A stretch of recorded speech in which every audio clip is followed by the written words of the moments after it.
Okay. And what we're going to do is, because Joanne has worked with you, we'll get Joanne to introduce to the group.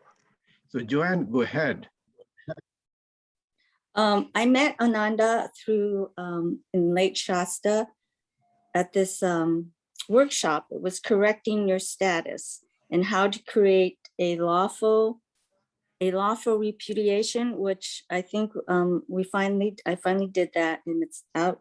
We put it in the mail. We're waiting for return, and how to do an affidavit. But mostly what I learned from that workshop, the difference between the common law and the maritime law, and the difference in the flags, which I noticed, but I didn't know what that meant. And that was really eye-opening, and the history, how it has been manipulated, and how we were not told the truth about our history. And that also was just mind-blowing. So Ananda is here to explain the differences between the common law and the maritime law, right? And how important it is to correct our status. And So, Ananda has been practicing this for a long time, and she has a great following. And she will illuminate us, and whoever wants can work with her to get this right status. That is the most important part, right, Ananda? And that's right. Before you start speaking, please, everybody, put yourself on mute. And Ananda, you probably want the questions at the end after you're finished. Yes, that would be great. I'll go through the material, and then there will be just an opportune time. We'll know the exact right time to open up for questions. It'll just happen naturally. Great, thank you. Thank you so much. And if you have a question as I'm going along and you're worried you might forget it, just jot it down, and I'll try to address everyone's questions at the end of this. Thank you. Thank you so much. So I'm Ananda Coniff. I'm what's called an assistant of counsel, which was written in the 6th Amendment of our Constitution. So we have the right to practice law, every one of us. And actually, as our founding fathers helped to warn us, we are all duty bound to know the law. So we've been asleep, and now we have to forgive ourselves and brush ourselves off and onward march. So thank God they put the warning in there. So a few of us heard it, and we're all at whatever pace or whatever place on the path that we're at. I think I'd like to start just by opening up with a prayer in absolute gratitude that these souls have come together right now to learn about the law. And we're talking about common law, which was gifted to us, granted to us by God. And the essence of common law was that God granted us common sense, and the law was written in the hearts of all men from God. So when we study the law, I want to remember the spiritual principles and the basis of law, which does bring it to a higher law, an elevated law, which is what we're going back to. Now, constitutional law or common law, they're synonymous with each other. It's been dormant, but it's not dead. It's alive and well, and it's up to us to use it. So common law still exists. The Constitution is not dead, but we have to reactivate it. And we are. And there's a lot of great news happening because there's so many that are waking up and really learning this stuff and applying themselves. So hooray, just that absolute gratitude. Thank you, God, for gracing us with our words and divine right steps, that we may know unity and peace on earth for all. So be it. Okay, so with that, the most important thing that I like to start the class with, the number one thing that every American needs to know right now, every single American needs to know that we have two governments. We have our true republic, which we lived by for 95 years before we were swindled out of it. And it's been a long covert operation to get us to believe that we're operating under common law or constitutional law, when in actuality, we've been under corporate law or Admiralty Law, which is synonymous with Roman law. civil law. Okay. You'll hear about maritime law. So everything to do with the corporate government has to do with the water. Okay. So the two governments, I'll just spell them out. We have our constitutional law, which is our true republic, common law, synonymous with natural law or God's law, because God granted us nature and we get close to God when we're in nature. So nature's law. In addition to that, we have Admiralty Law, which is synonymous with Roman law and is under a democracy. Now, when we hear the word democracy, now they've taken a lot of great words and they've manipulated them to get us to believe that they're good words. So we have to go back to old school common law words. And that's going to help us a lot to know how to talk and how to speak so we don't accidentally use their words to incriminate us, because that's what they want us to do. And it's a whole language called legalese. I think of legalese as Chinese or Vietnamese because I don't know how to speak it. And so legalese is another language. It's the language of Roman law or Admiralty law. Okay. Some people call it political law. So you'll hear the different names and you'll know which jurisdiction we're talking about. To simplify it, we just go back to basics. What are America's colors, right? Red, white, and blue. Everyone knows we're red, white, and blue America. That's our true republic. Link to the Constitution. And here we have, I made this little flag with some gold fringe. When you see a gold fringe flag, just know you're operating in corporate law, maritime law, or Admiralty law. Okay, so remember, everything to do with Admiralty law and Roman law has to do with the water. Now, the Constitution was written on biblical principles, and you don't have to be real biblical or even a Christian to understand the law, but it was founded on Christian principles and biblical principles, okay? And so with that, if you open up the Bible to Genesis, and you read, God granted us dominion over the land, the air, and the water. Now, if you take the first letter of each of those words, what does that spell? Law. God granted us the law, dominion over the land, the air, and the water, right? It's so simple you can miss it. These shysters, they've been doing everything to complicate the law, and the law is not complicated at all. So the law boils down to two things. Now, firstly, we know that the law was written in our hearts. So we know when we've been trespassed against. So a good friend of ours, a constitutionalist, he says, even a bean picker knows his rights. So you don't have to have an education. You don't have to be literate to know the law, right? And Thomas Jefferson said that too. The law is written in the hearts of all men. It's up to us to use it and uphold it. So with that, going back to being granted dominion over the land, the air, and the water, we're going to start with land jurisdiction because that's what constitutional law and common law is. They call it the supreme law of the land. And it's fabulous because guess what? The air, right, is above the land, but the land is above the water. Land is solid. United we stand. We're standing on solid ground with the supreme law of the land. Now, supreme law of the land was granted to us by God to use here in this earthly realm, material world, third dimension, whatever you want to call it, right? And above that is the air. And the air is all about trust law. So when you think of, say, the dark overlords that basically have all the money and all the wealth, they've put their valuables in trust, right? What do we do with our valuables? Our land, our family heirlooms, we put them in trust. So it is said that there is nothing that is not trust. Everything is trust. And the first trust is the Bible. And the first 5 books of the Bible are trust indentures. And what it does is it spells out what the trust is, what it holds, and how to operate the trust. It's mind-blowing.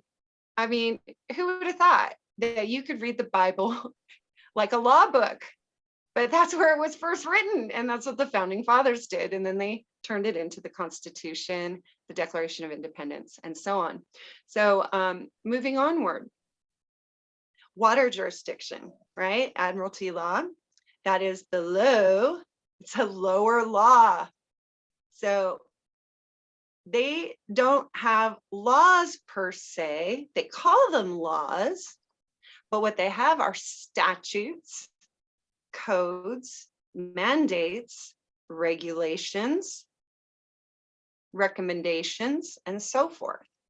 These statutes or penal codes, if you live in California, these statutes are not necessarily law, even though some of them might be lawful. Now, they're not really law, they're bylaws of the corporation. Imagine that. So if any law is repugnant to the Constitution, it's null and void. Now, this is from a famous Supreme Court hearing of Marbury versus Madison in 1803, and that still holds true today. So any law that goes against the Constitution is null and void.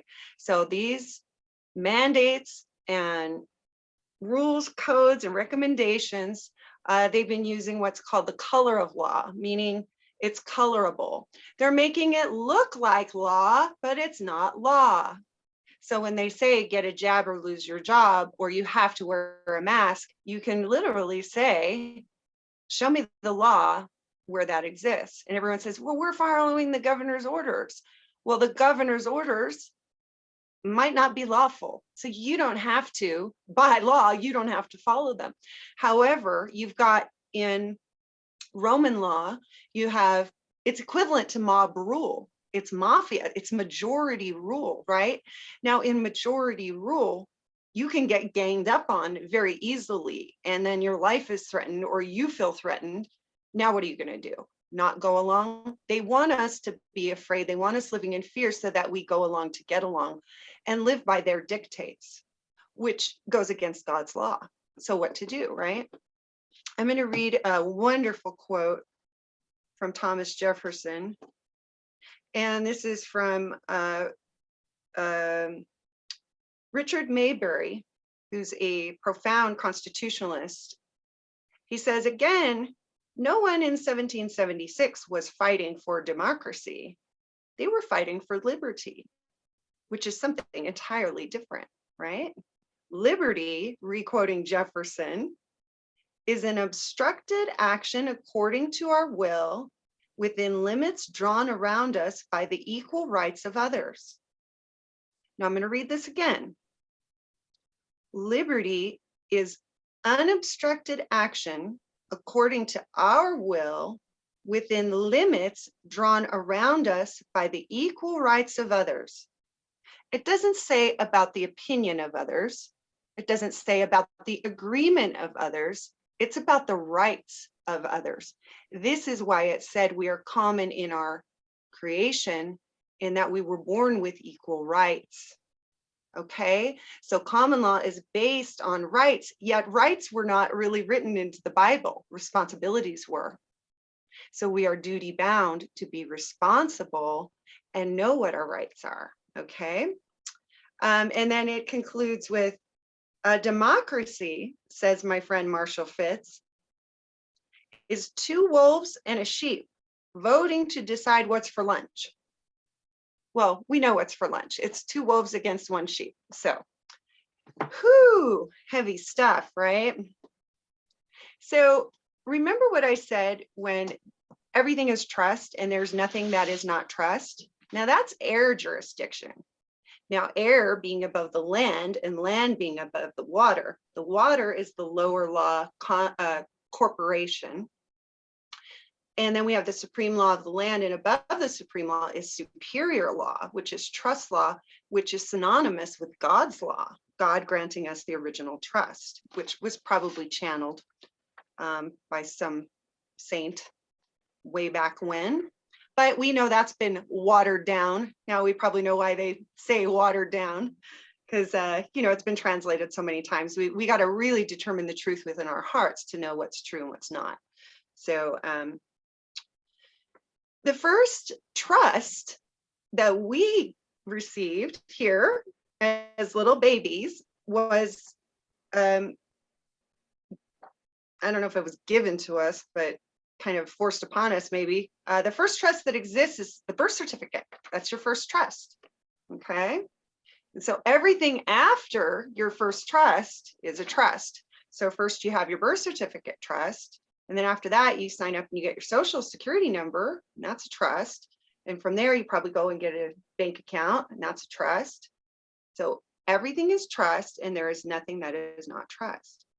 Now, it sounds bizarre and weird because we're like, what? We're trust babies? And if you're an American, the answer is yes. If you were born on American soil. Now, there's other types of Americans that will be naturalized when they come here. So there, if you feel American in your heart, and there's a way that you can become naturalized. And so this is really sad. There's been a heinous fraud that has been perpetrated against us, and it's been going on for over 150 years in America. So remember, I said we lived as a free republic for 95 years, the colonists, and we were enjoying life. We were peaceful, and common law was pretty cool because you know the law in your heart, and the only reason the law exists is for the lawless. Okay. The lawless isn't for the law isn't for ethical people that do what they say they're going to do and keep their word, right? The law is for the criminals. Well, back in common law, living peacefully for 95 years, criminals were not as common, right? They were a big deal. It was the news. Oh my gosh, look out, there's a criminal. And then there would be a bounty for their head. And so with that criminality, what they did back in common law, because everyone was just peaceful, living by God's law, if somebody was a criminal, they would try to rehabilitate them in the home. They would address it and see if they could have remorse and change their ways and try to educate them and get them up to speed with everyone else. And then if they couldn't rehabilitate them, they'd send them to the church. And then they would have to be there and maybe do some labor and learn from the priest or the clergy or whoever was there, the nuns. And if they could not get rehabilitated at the church, they would kick them out of the church. And they were said to be outlaws. This is where the word outlaw came from. So you think of Jesse James and all those badasses back then that were doing the high crimes. They were outside of the law. So because they didn't live by the law, they were not protected by the law.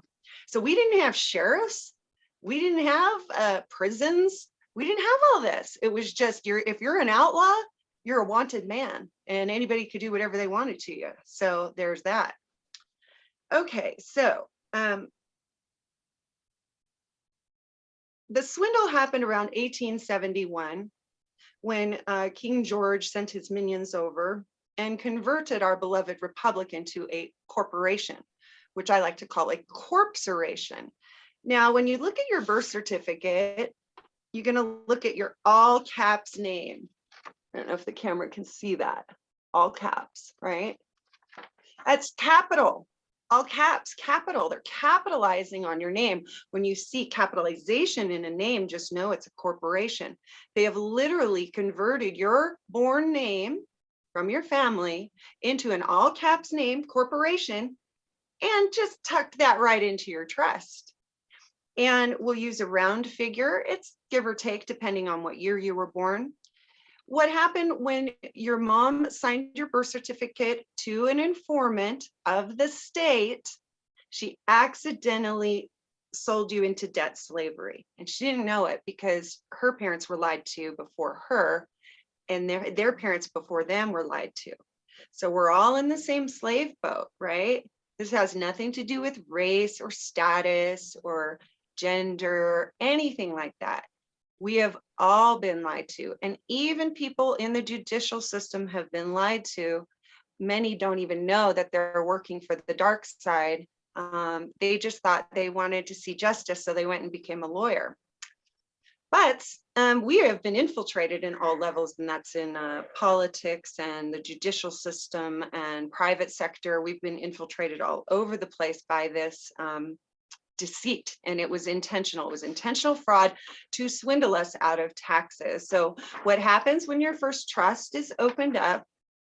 It's $1 million trust. So we're all trust babies here. And we're given what is called a QSIP number, or there's different file numbers that folks have.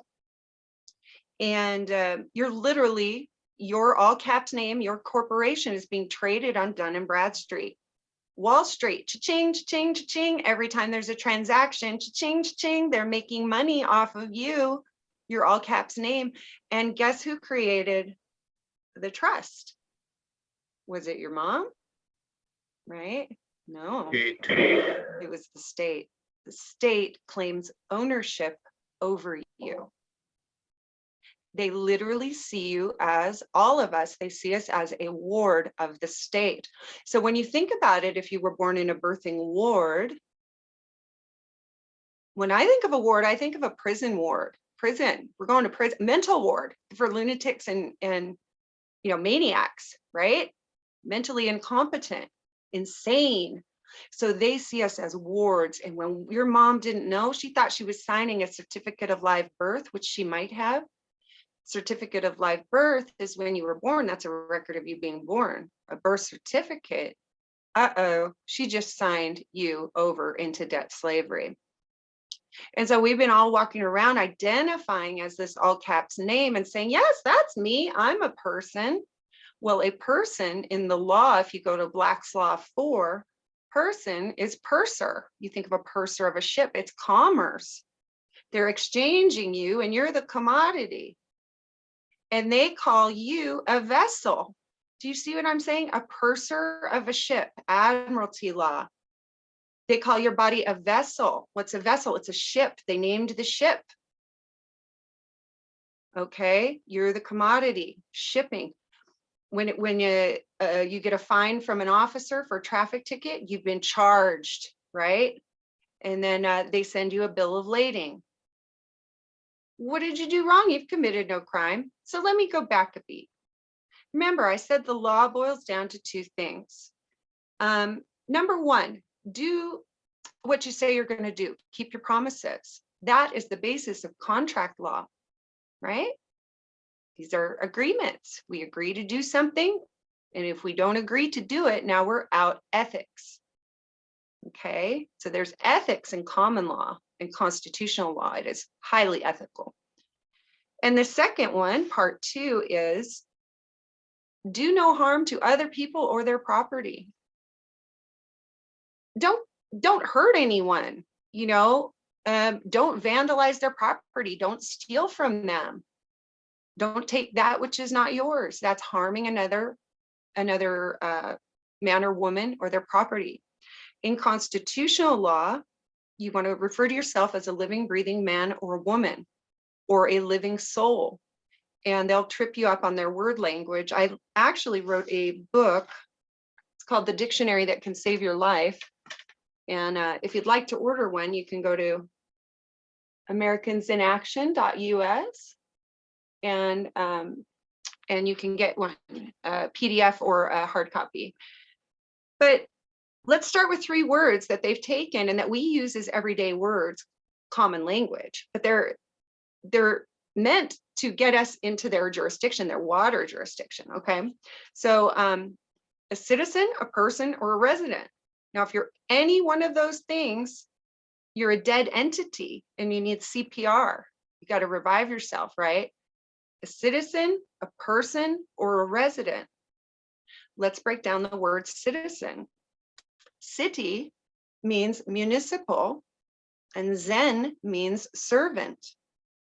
So they have a term, if you get pulled over by a police officer, he'll say, oh, we got a sovereign citizen here. If you claim to be sovereign or free man or woman, they'll say sovereign citizen. Well, that's an oxymoron because you cannot be a slave and a free man at the same time. So a citizen is a servant to the corporation, okay? There is something called a state citizen, which means you're loyal to your state where you're born. It means you were born with a country, and those who were born outside the country might be loyal to their country, okay? They're all little countries. Let's see. Citizen, resident. Resident is one who is temporarily there to do business. So if you say, I reside in the state of Oregon or the state of California, you're saying that you're there temporarily to do business. Again, commerce. Is that where you live? So in common law, natural law, we say, I inhabit the land. I'm domiciled on the land. I live on the land. Okay, common law words, constitutional law words. Citizen, person, resident. We went over person. Another word for person is a purse, something you put money in for financial transactions. Okay, so it's really degraded what they've done, because they refer to our God-given bodies as a container that holds liquid. My body is not a container that holds liquid. My body is my body. So it's up to us to correct them. We have to correct and educate as we go. But remember, people become very offended when you go to educate them. Oh, you think you know more than me? We're not trying to be jerks. We're just saying, hey, we've all been lied to. And now that we're learning, we're sharing information with each other. So we have to tread lightly and be gentle, because we're waking the sleeping bear. And that could be anyone. It could be some, crotchety old lady at the grocery store, or it could be a judge where you need to speak and say what's what. But it's scary. It's scary. So let me see what I want to go over next. Okay, so based on the birth certificate swindle that happened when you were baby boy or baby girl, and you didn't even know what was going on. So we've been walking around, everyone's like, hey, are you a US citizen? You're like, yeah, I'm a US citizen. Oh, are you a US citizen? Oh, absolutely, I'm a US citizen.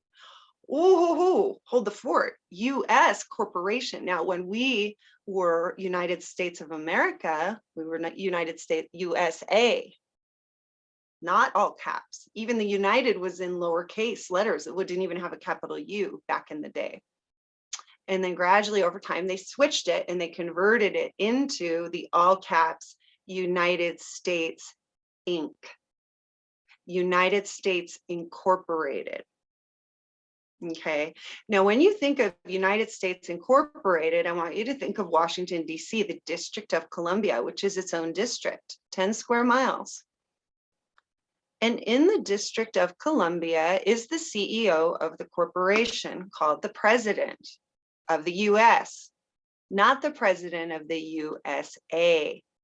So here we are all in agreement, thinking that the president's the president, and that we live in a democracy, and that we reside on the land. You can see the swindle, how it goes on and on and on and on.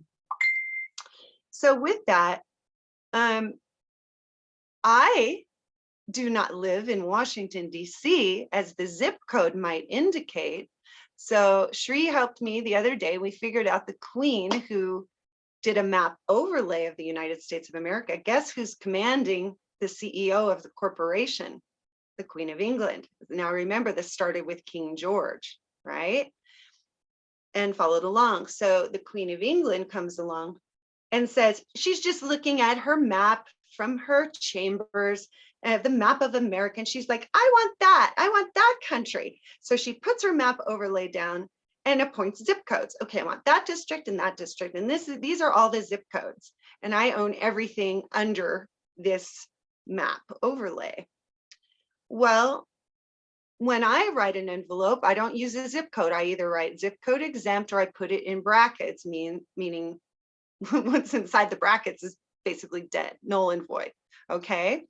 So, there's just so much swindle. The sea of deceit is endless. So remember, I told you that statute law is part of the water jurisdiction, or the Admiralty Law jurisdiction. I want you to know that there are over 300,000 federal statutes. Okay, 300 federal statutes. And in addition to those, there are over 60 million state statutes. Now, when you get pulled over by an agent of the state and they say, Do you know you were breaking the law? How could anyone know if they're breaking the law or not? 60 million statutes? This is ludicrous. How are we supposed to keep up? Nobody knows the law. It's a sea of chaos by intention. But you know the law because you got common law and constitutional law. We're simplifying things. And I guarantee you all know the law more than most attorneys because of this information. You're awake, right? So it's an exciting time on the planet. And what I teach is called the repudiation process. This is where I met Joanne. And the repudiation process is amazing. And I'll tell you, it seems ludicrous because here we are, we're Americans, and it seems stupid to go and tell the corporation, hey, I'm an American. Like, why should we have to tell anyone that we are something that we already are? We already are Americans. We do have the Constitution to back us. And the Constitution doesn't give us rights. Constitution is set in place to protect our rights. Okay, so God gives us our rights. So here's another word trick. When they say, do you understand? No, I don't. I don't understand. I don't stand under another man or woman. I stand under God. And that'll piss off an officer for sure. But you don't want to stand under another man or woman. They will assume jurisdiction over you if you do that. So we have to stand our ground. Now, remember, it's not united we fight, it's united we stand. So I teach through the repudiation process how to develop your standing. So when you're faced with an agent of the state, or you do need to make an appearance in court, that you'll know how to speak and not accidentally incriminate yourself. We've helped a lot of people. I'm one of the co-founders of AmericansInAction.us, and we've helped droves of people with the affidavit process to push back against OSHA to help people to keep their jobs when they were being faced with get a jab or lose your job. So there's a lot of lawful, peaceful ways that we can push back using an affidavit of truth, which is beautiful because in many religions, it's a common, it's like a universal law. It's the truth that sets us free, right? So because the truth sets us free and we've been given tools to use that uphold the law, the affidavit of truth, what is that? The truth that sets us free, what are they receiving when we're sending out affidavits of truth? They're receiving the truth right in their face and they have to look at it. And so we use the power of the pen to bring back the power to the people, okay? And that's us. It's come down to we the people, which is sad, but that's where we're at. So, okay, so now I realize that there's been a swindle, and this is not a conspiracy theory. Everything I say, you can vet it, and you can look it up in Black's Law, and you can look up the Supreme Court hearings, and this is documented. It's based in fact, evidence, and the law. Okay, so when people first hear it, it makes the brain short circuit. So if I do go over material again, bear with me. I go over material several times because the number of times over material equals certainty. So we go over it, and then we go over it again, and then we go over it again. And if you think of like attorneys, let's break down the word attorney. To a turn, you're twisting and turning. They're an actor who tells a compelling enough story to get the people to believe what they're saying. An attorney, to twist and turn language, to tell a compelling enough story, an actor who tells a compelling enough story to get you to believe it and go along with their side. So yeah, there's twists and turns every step of the way. So now you're going to go, you realize, okay, I am a free American, but I have accidentally, through swindle and fraud, fallen under the jurisdiction of the corporation by declaring myself a US citizen, by getting a driver license, by getting a bank account, and so on, a social security number, by buying a house, you name it, get a loan, student loan, you name it, anything you do is pretty much, if you pay one of those OSHA fines, you got another ding on the stock market there. Okay, another transaction occurred. So it's called correcting your status. So when you've corrected your status on the record, you can no longer fall prey to their edicts, which are based in fraud and swindle and trickery and witchcraft even.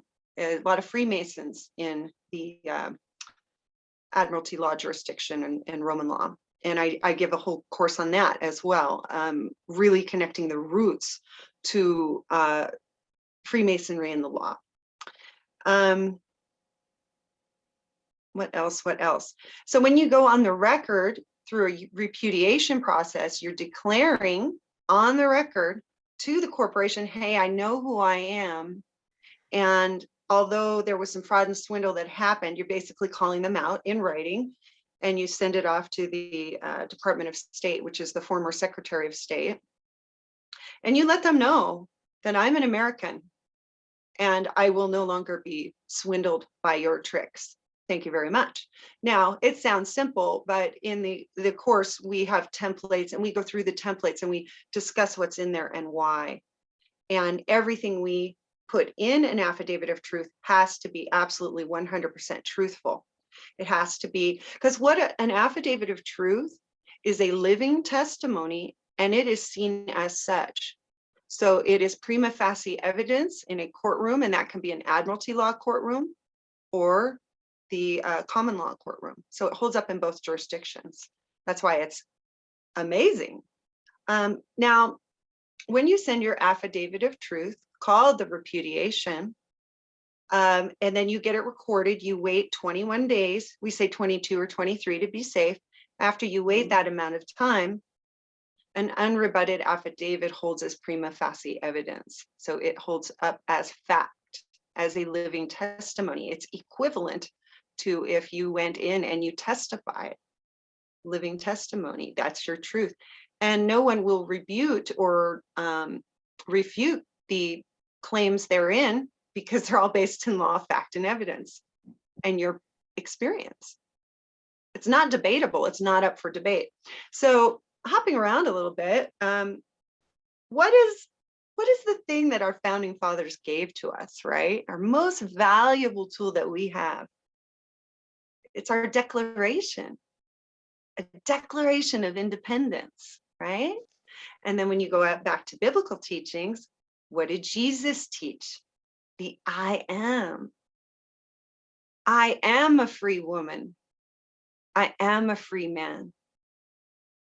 I am a child of God. I am independent of the Queen or King of England. I'm an American. I'm free, and I was born this way. And so when you use your declaration, your affidavit, declaration of truth, to repudiate the corporation, remember it's a dead entity, they're playing in the sea of the dead. And a corporation is a dead entity. So here's another example. It's very difficult to find a truly constitutional sheriff. So we always hear that the sheriff is the last line of defense before it comes down to we the people. And we're compelling our local sheriff to become constitutional. There are a few. There's Mark Lamb down in Arizona. He's a rock star. And Sheriff Songer up in Washington. These are truly constitutional sheriffs. The reason why it's a contradiction to have a constitutional sheriff is because the sheriff takes an oath to uphold the Constitution, but who's he getting paid by? The corporation, U.S. corporate is who he's hired by, whether he's elected or appointed. They're not supposed to be appointed, they're supposed to be elected, but they're now on the West Coast, they're appointing them. So now if he goes and upholds his oath to protect the people, right? If he goes constitutional, now he's just really ticked off the corporation. He's bit the hand that feeds him. They could do a smear campaign. They ruin people, right? Could do a smear campaign, ruin his career. They could do, we know what they're capable of, okay? So this is no joke. So now, how can you hold that position? You have an absolute conflict of interest. Do you uphold the interest of the corporation, the bylaws, and the policy? What's police? Policy enforcers. Break down the word, policy, police. Policy enforcers, they're revenue collectors. Make no mistake. We're dealing with the mafia, okay? They're hassling us, they're harassing us. And you can, if you ever do need to speak in a Admiralty Law courtroom, you can let the judge know, because here's something really cool. So the judge is the trustee on your birth certificate, on the original trust, let's say, and you're the beneficiary. All right, but you don't know anything about any of the accounting on the trust. So when you go in, you can be a friend of the court. You don't need to go in there and fight. That's their game. They want to fight. And if you take the bait, then you fall under their jurisdiction and the beat goes on. Now, if we say, hey, I don't want to play, I'm opting out. Well, you might feel scared because they're intimidating, and that's by design. They want to intimidate you. But if you go in as a friend of the court and you say, hello, Your Honor, I'm here as a friend of the court, and I understand I'm here to settle the matter. And I recognize that you are the trustee. You don't, I said understand. Oops. See, we use this language all the time and every day, but be very careful, right? So I recognize you as the trustee on the trust, and I am the beneficiary of the all caps name. They call it a legal fiction. And together, guess what are the jobs of the beneficiary and the trustee? They both have the same job, is to protect and defend the trust. Now you're on the same playing field, and you go there as a friend of the court and say, looks like there's been an attack on the trust. There's been pirates and privateers afoot, right? Highwaymen, looks like something's happening. Let's look into the matter. I would imagine the judge would drop the case pretty fast, because you're basically saying, hey, I know more than you might think that I know. And not to be a know-it-all, not to be, it's the meek that shall inherit the earth. It's not to go in and be boisterous and calling them out on fraud and you swindlers and all that. We know what's what. You go in there with dignity and God's grace. You pray for the right words, and only then. Otherwise, stay out of their courts altogether. You can handle everything administratively, and we also teach that in the repudiation course.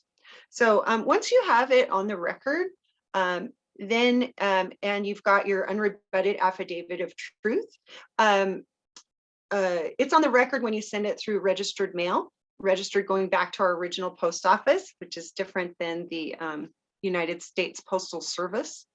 You see, one is the original True Republic. And guess what? In our original post office, registered mail, even though it's more expensive, bummer, it's seen as a court of record. That's why I say on the record. Everything they do is seen as a court of record. So you get it registered. Now you've got it on a court of record. Boom. If you send it certified, no, not necessarily. But in addition to that, afterwards, you want to file your repudiation through a recording office in a county that will allow it, because there's a lot of them that are refusing to accept the repudiations, but there's several that do accept the repudiation. It depends on how deep the corruption goes in your area. So I just tell folks, this is a very personal journey that you're on, and if it resonates with you and it feels right to you to do, then I recommend to do it. But if it's not in your heart to do it, you listen there. You listen there. For me, it was in my heart to do it. I knew it, like, it was so sane. When I learned this process, it was so sane to me. And I couldn't think of a better thing to do. So I am what is called an American state national, or some refer to it as a state citizen. And what that means is I have limited diplomatic immunity. So if I were to get pulled over, my passport, because my status correction has been recognized on my passport, and they go to scan it, it will show up, do not detain, do not interrogate, 50 state concealed carry, right? Because I live by common law and constitutional law. And a neat thing about the repudiation process is you do not have to exit commerce altogether. We don't need to be so radical that we have to live off the land and go to the barter system, which is, maybe we'll evolve to that. I don't know. Back in the day, we had trading posts. We didn't have commerce. We had trade, and that was written into the Bible. Whereas commerce, Jesus hated commerce. He flipped over the table. They were doing commerce in the temple, and he was ticked. He's like, hey, no, I don't want this. So I believe, and this is just one idea I have around it, is that this is what was meant when they said Jesus walked on water. He was on land jurisdiction. And so he was able to walk on water, right? I know, right? All these aha moments, like, what? What? So, I mean, I could keep talking for hours. Joanne knows you gotta go. Oh no, I don't want to put a muzzle on. It's our time to speak and come out and share wisdom and help each other. So I'm open for questions, and I hope that this was helpful to everyone. Great. Thank you, Ananda. Thank you. That was a very good high-level summary. And I'm sure people have questions. And I have questions. Maybe I'll Okay. shoot out the first question. You talk about the American Constitution. How about the British law? Is it very similar in the British Constitution? Yes, yes. The common law here was based on common law from England and Britain. And the first constitution that we go back to in our studies and our teaching when we do the history is the Magna Carta. The Magna Carta. And then there was something called the Charter of the Forest, which Dr. David Martin had enlightened a group of us on. And the Charter of the Forest is when, so you have the king, right? And the king is ruler of the land, and they're basically dictators. And sometimes you get a good king who cares about people, and sometimes you get a shyster who doesn't care about people. So what do you do? So in the Charter of the Forest, I would believe it was in the 1600s, it's sort of like, who keeps the king accountable, right? Well, the queen. But if there's no queen, or you have a queen who's no good, then who keeps the king accountable? So in the Charter of the Forest, the people got together and they wrote a charter, and the charter was that they reserved the right to make a living, and it was honored. So this is still holds up in law to this day from the 1600s, that we have the right to make a living. So there's all sorts of things, and yeah, and its roots go back. It's very European, the roots, because when you think of the first settlers, they came from Europe. They came from England, and although they were breaking away from the tyrannical dictates and the high taxation and the swindle and all that, they had to sort of reinvent things. But they were also, they came from where they came from, so they used the tools they had at that time, and then tried to create it using biblical principles so that the same mistakes wouldn't happen again. Right. I see Sarah has raised her hand.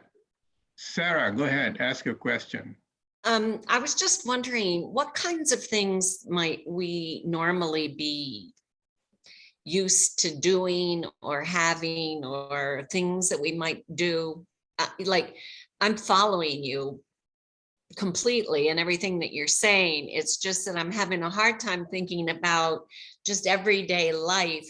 It's almost like it's a whole new way of thinking that would take a while to kind of get used to, and I get it completely what you're saying, but then I'm wondering, what are the implications down the road of maybe everyday things that we might take for granted or just normally do out of being conditioned in our lives to be this way, so everyday kinds of things, what are there that might end up being where we might, once we do the repudiation process, we might not do something in society the way we may have been trained to do it or used to doing it.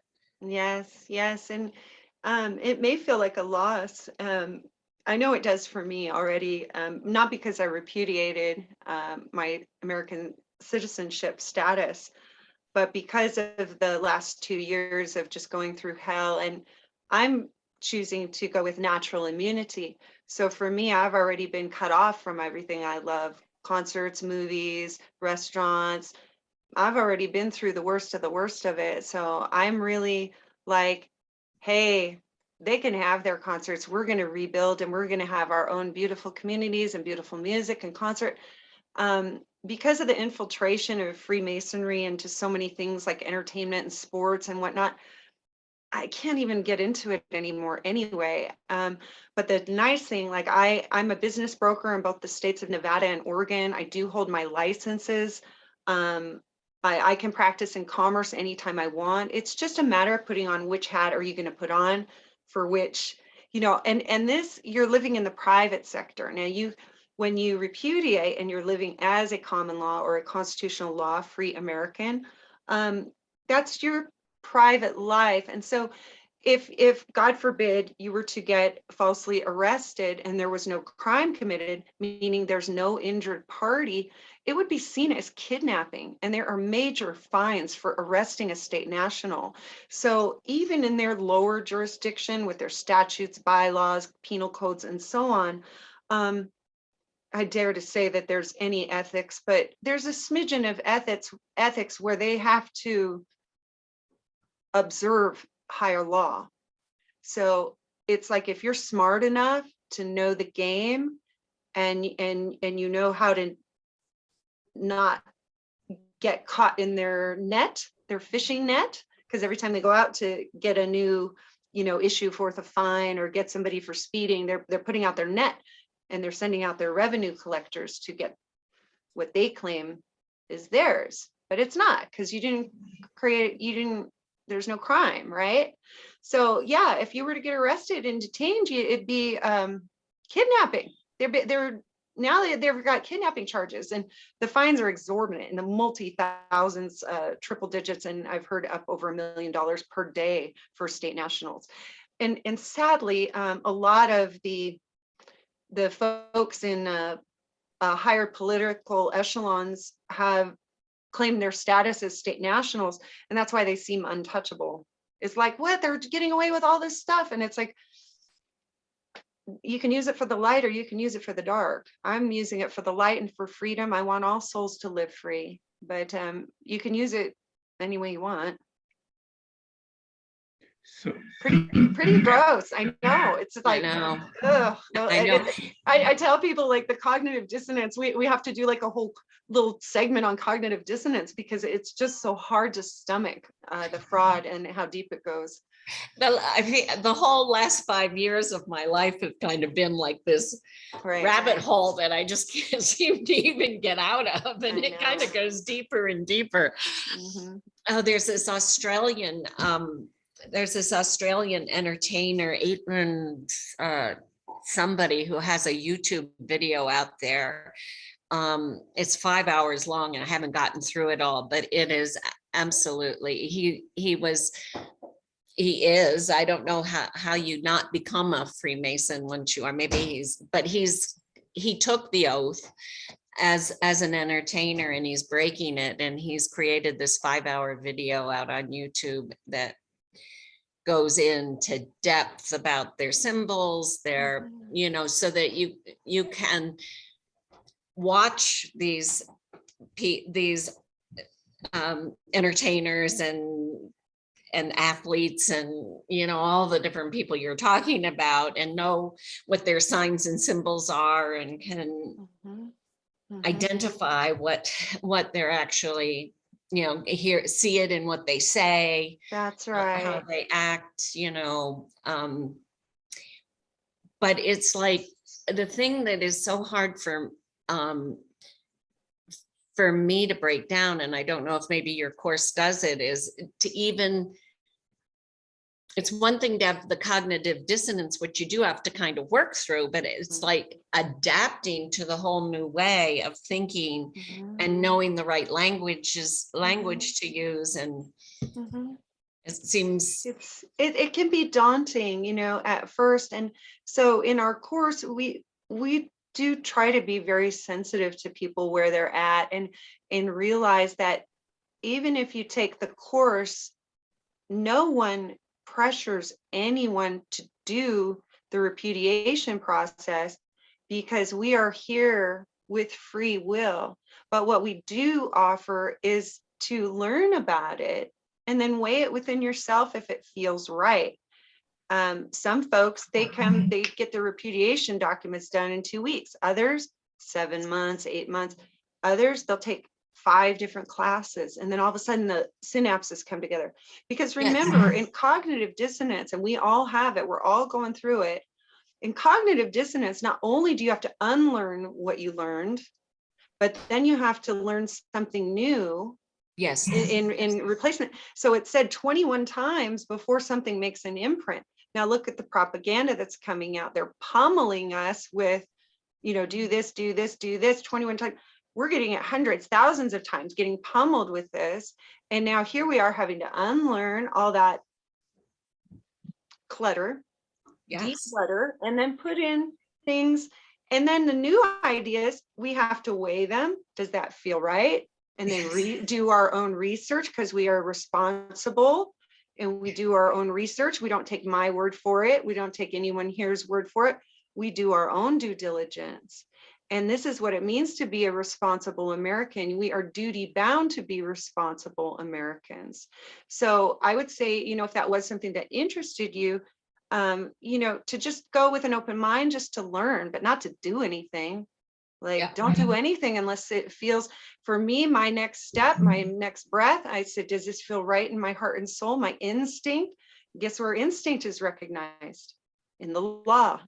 They recognize instinct, and they also recognize mistakes. So if you make a mistake, you can go back, you correct it, and you move on. So don't worry if you don't do it exactly right, because we're all learning as we go. Jackie has a question. I'm sorry, I have to run here in a few minutes. It's after 5, but I just wanted to, if a point of clarification, I appreciate you speaking to us very much. Yes, of course. What were you talking about? 1871, something happened, or 1771? Because King George was the king in the 1700s. It was in the 1700s. Sorry about that. My history, we have another teacher who teaches history. In 1771 was when King George was, and when the real swindle occurred. And then in 1871 is when they changed America from the republic to the corporation. Very good. Okay, sorry about that. Thank you for asking. Yeah, me in history, I'm like, oh gosh, we've got other teachers for that. That was Queen Victoria in 1871. There you go. There you go. A bit of an Anglophile. Yeah. We'll connect the dots. Please don't. No, I just wanted on history. I just wanted to know which one you meant. Yes. And just for fun, because I studied this, the Treaty of the Forest, or the the Charter of the Forest. Charter of the Forest was 1217 and 12. Oh, see, even older than the 1600s. See, I said don't test me on just on because history. the people wanted to go out and hunt I just remember this from my coursework. They wanted to hunt the deer and stuff in King John's forest, and he was like, no, it's my forest, and they're like, no, it's the forest. So anyway, it's the forest. That's right. Did you study with Christopher James or with Cal Washington to get this information? Neither. My mentor is David Strait. Great. And he's been an angel in my life, and taught me almost everything I know about the repudiation process. Cool. His work is very solid. And then of course our team is Christo Hartman, and then our team at Americans in Action, and everyone has their little area of expertise, but we come together and then we help to really connect the dots. So I find that you're much more accessible. What you said today, I've heard all of this before, but from Cal Washington's perspective, it's not as easy. And then Christopher James is a Canadian guy, and he talks so fast. I love him. He was one of our guest speakers at a Love of Liberty event that we had put on, and we're right on the same page. And I love it because then my Canadian students, I can refer to his work to know more about how to guide Canadians as well. Well, super right on. Thank you so much for your time. Thank you. Kathy has a question. Go ahead, Kathy. Hi, Kathy. Hi there. It's a two-parter, but the first one is real simple. There are so many definitions out there, but everybody's holding up this sign, and they've got, I think, maybe their thumb out, their second finger, and their pinky up. And I'm not sure what that means. I've heard negative things. I've heard positive things. The other question was, you went over my head when you were talking about the birth certificate and the upper caps, and now we're a commodity to trade. I didn't understand that. Thank you for your time, Amanda. Yeah, no worries, no worries. I think this symbol is something like this. It's like an okay. No, you take, you put your pointer finger up and your pinky finger up. That? Yeah, that. Oh, that, I think that's one of their Satan worshiping. It's like Baal, or it's the horns of the devil. Yeah, the horn beast. Okay. Right. You know, Thank you. I'm sorry, I grew up with rock and roll. I was in the mosh pit, you know, I grew up in the punk rock capital of the US, you know. Yeah, And so I just was always like, yeah, rock and roll. And I don't want people to feel bad for anything that they've done. You know, we all participated in this unknowingly, but hey, you know, we're waking up and we don't have to use those symbols Right. anymore. And I learned about the peace symbol, that it's actually like an upside down cross symbolizing the broken arms of Jesus. And they've taken everything. They've stolen a lot of our beautiful sacred symbols, and then they've twisted them for the dark. So it doesn't make the symbols bad, but it's how they use them. They use them to manipulate and mind control and all that garbage. So we just don't participate in that anymore. and They what took about, everything fun. They just ruined everything. It's like shysters, you know.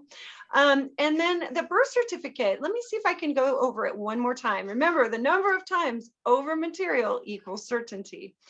So when you were born, your mama gave, I don't even like to say birth anymore, because when you are birth a ship, you go into the canal. So, but we're going to use some of their language, right? They're disgusting. Okay. We're going to use some of their language. Your mama went to a birthing ward to have the baby, baby you, where she came through a birth canal and was given a tug by the doctor,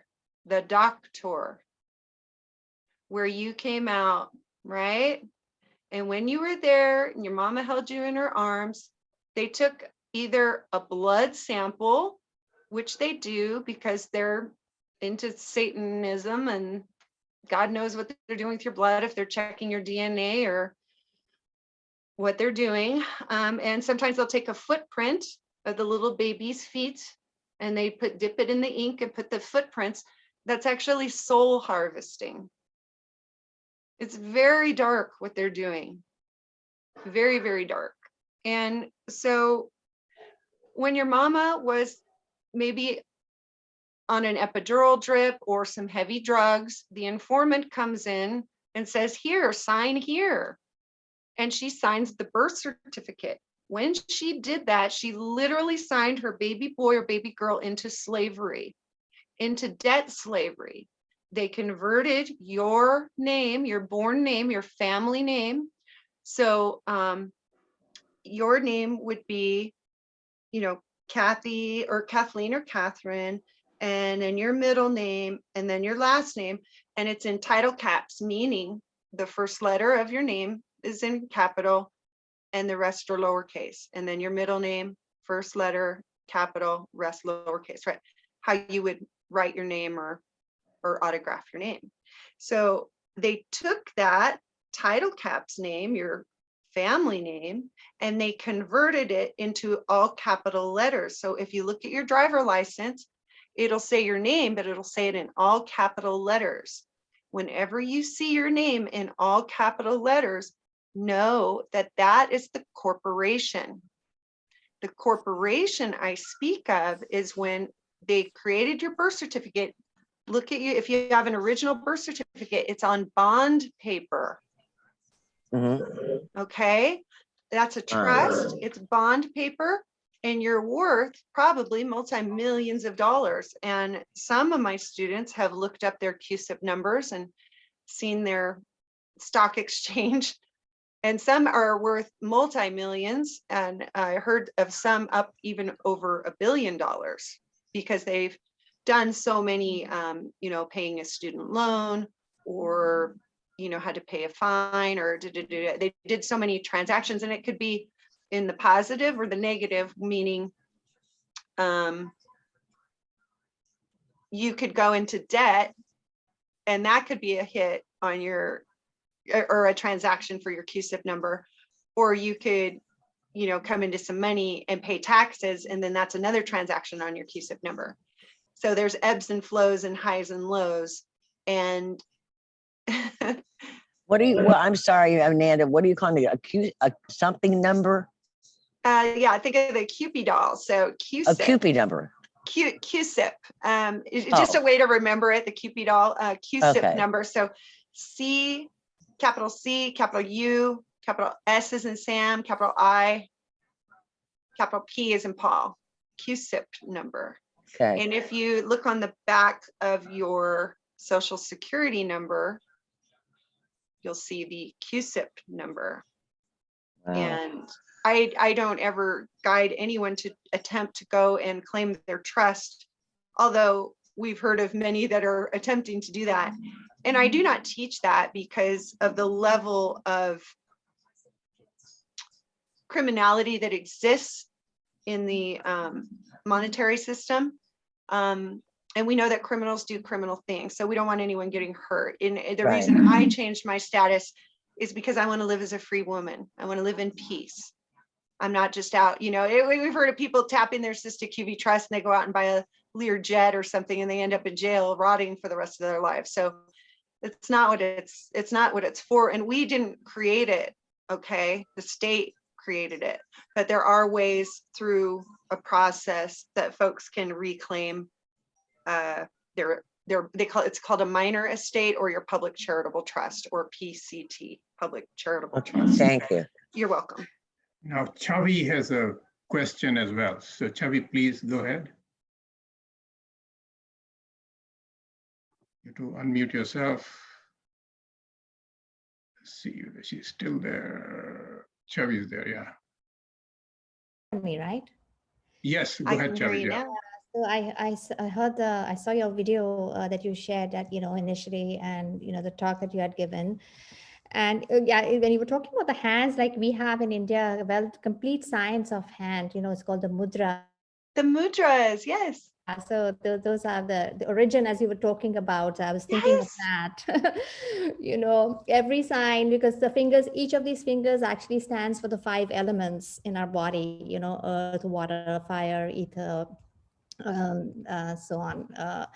So yeah, this is completely new to me. When I saw your talk and I'm hearing you now. And so how did you stumble upon this whole thing? You're a teacher of constitutional law, and then how is it that nobody knows about this perspective and this status, and this must be something which is crucial. It should be taught to all lawyers, right? I mean, Yes. people who are into legal studies or any kind of. So why is it that we are also unaware of this side?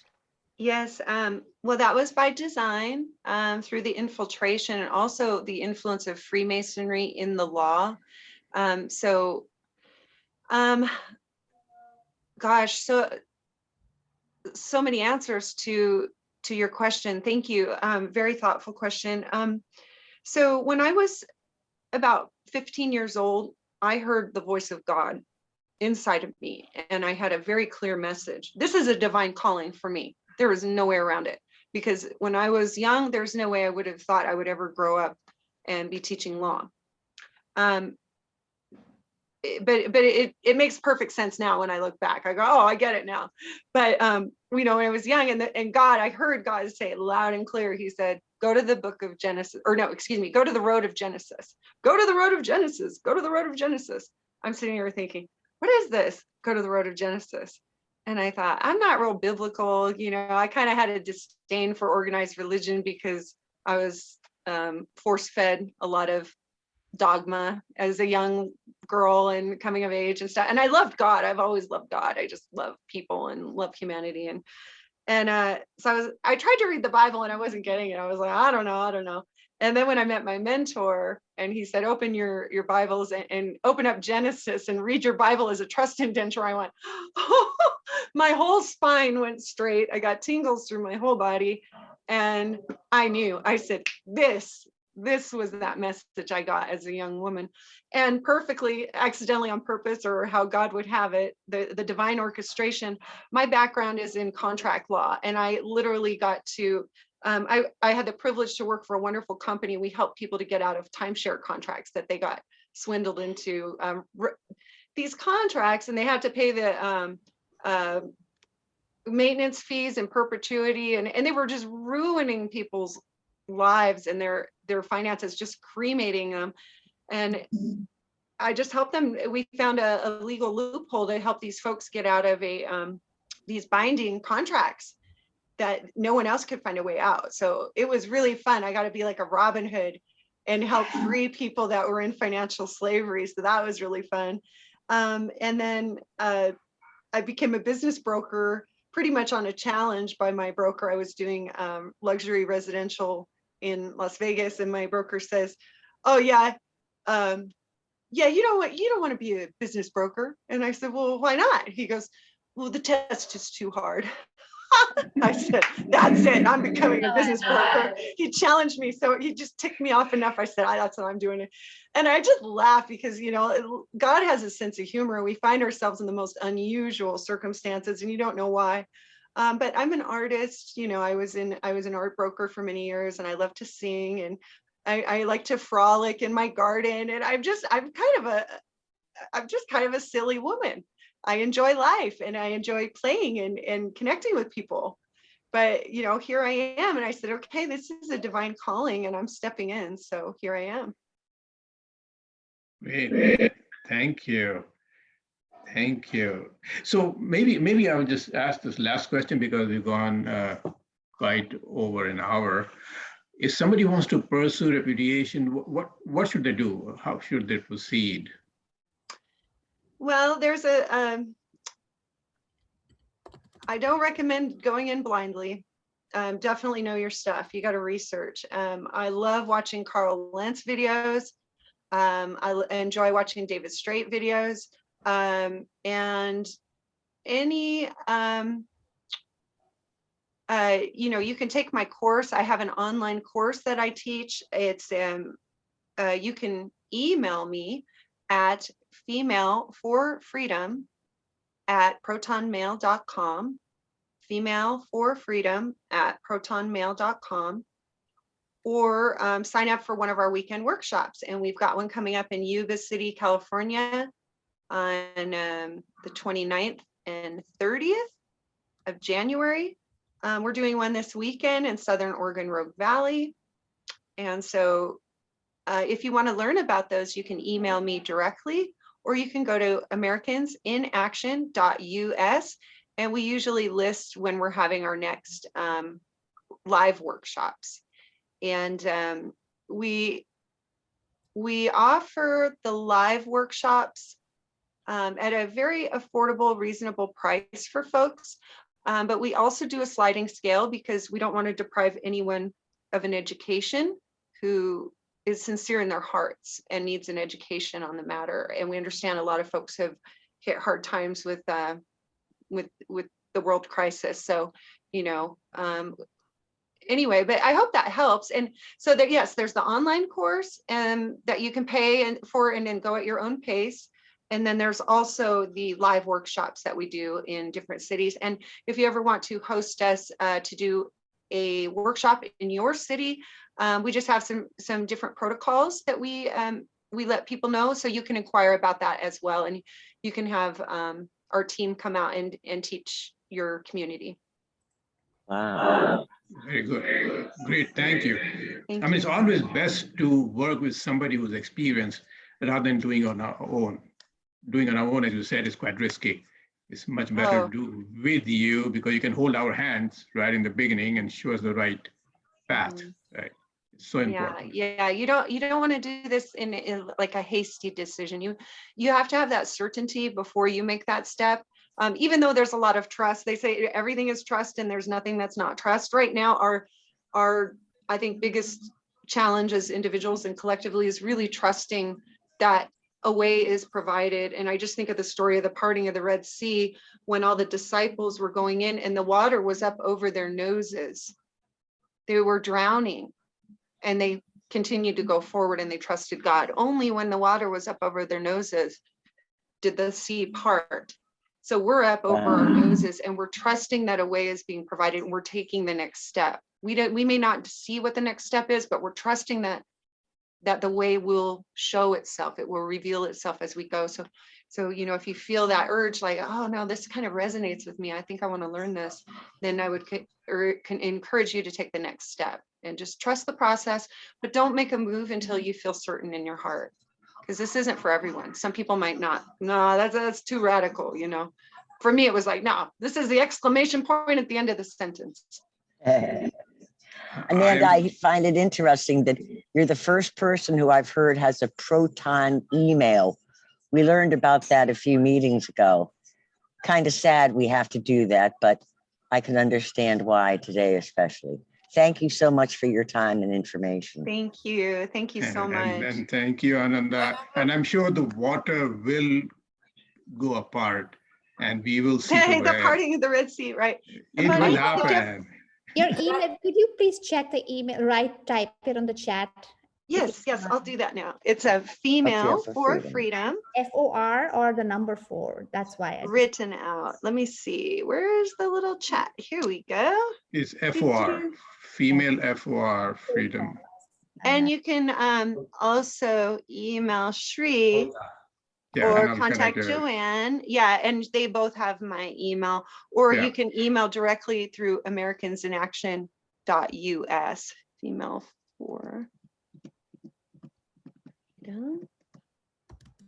I have to do the hunt and peck. Yes, Monique? Hi, thank you so much. It's great. I live in Canada, Mhm. and from what I hear that you're explaining, because I've done some research a few years ago. I wanted to get rid of my parking tickets and all the, the bad fees I had gotten. And I didn't, at the time, I didn't have enough information, but what you're teaching is worth in Canada also, isn't it? Yes, yes.